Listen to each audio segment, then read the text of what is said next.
What can broadcasters do today to be prepared for the future? Well, one of the things we're seeing is people moving to the cloud. And I've been having conversations with customers who, 3 or 4 years ago were not even looking to cloud. And even 2 years ago, did dabbled it and said, not for us.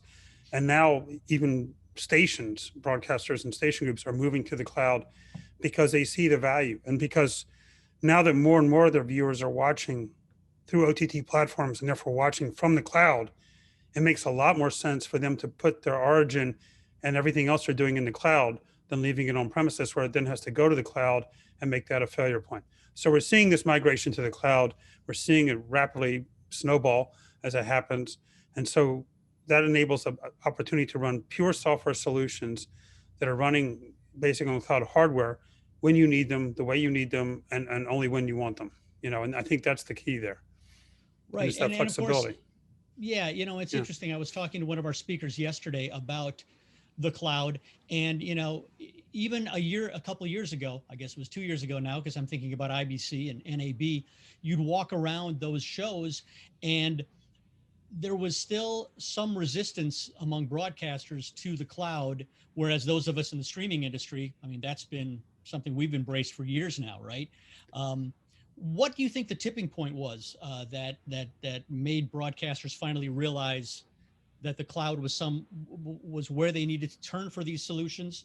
Or was it simply what you just said, which is the fact that they saw it working in OTT and realized that they needed to make it work for them? Well, so first, the way it works in OTT is not necessarily the way it needs to work for broadcaster, because broadcasters have a different set of requirements, different distribution, and the other challenge they have is they have legacy, complex, dare I say, archaic workflows in some cases that they have managed to create over the last 40 years that they want to bring with them. And so part of it has been a cultural shift.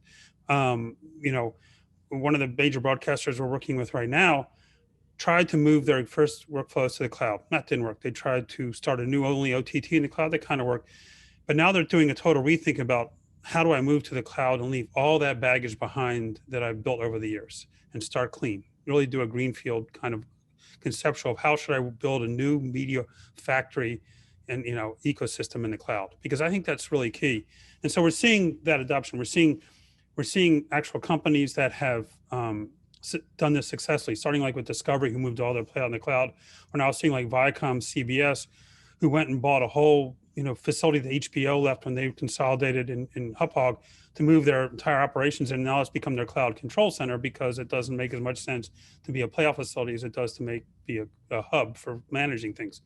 And so you see this shift of customers where they're starting to trust the cloud, and we're still at the tipping point because they're still moving a lot of traditional workflows and a lot of what we call lift and shift into the cloud.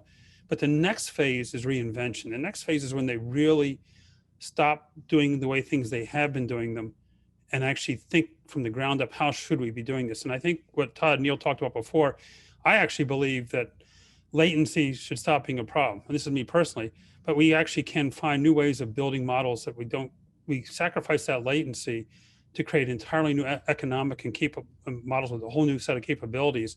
At the same time, we might actually find ways to fix that latency, like maybe we forget transport streams and we're HLS end to end sort of thing. So I think there's an opportunity here to totally reinvent how we do media, and that's going to change the world once we go to the cloud.